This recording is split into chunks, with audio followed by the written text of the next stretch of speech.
पाकिस्तान की नामवर अदाकारा सबा कमर के हवाले से अफसोसनाक खबर सामने आई है। इस खबर की तस्दीक खुद सबा कमर ने की है। वीडियो में आगे बढ़ने से पहले गुजारिश है, वीडियो को लाइक और हमारे YouTube चैनल को सब्सक्राइब जरूर करें। सबा कमर ने हाल ही में एक इंटरव्यू दिया, जिस दौरान इन्होंने अपने करियर समेत मुख्तलिफ मौज़ूआत पर गुफ्तगू की।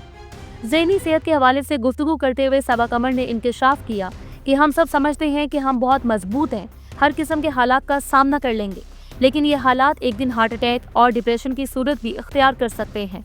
सबा कमर का कहना था, हाल ही में मैंने इन बीमारियों का सामना किया है। मुझे ज़हनी दबाव की वजह से मामूली हार्ट अटैक हुआ, जिसके अगले ही रोज़ मेरी एंजियोग्राफी की गई, लेकिन अल्लाह का शुक्र है कि मैं बेहतर हूँ।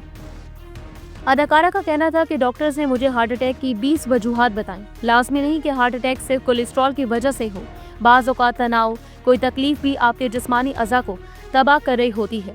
हम आज तक ज़हनी सेहत को संजीदा नहीं लेते, जो कि सबसे ज़्यादा अहम है, लेकिन मैं लोगों को यही कहना चाहूँगी कि ज़हनी सेहत को नज़रअंदाज ना करें।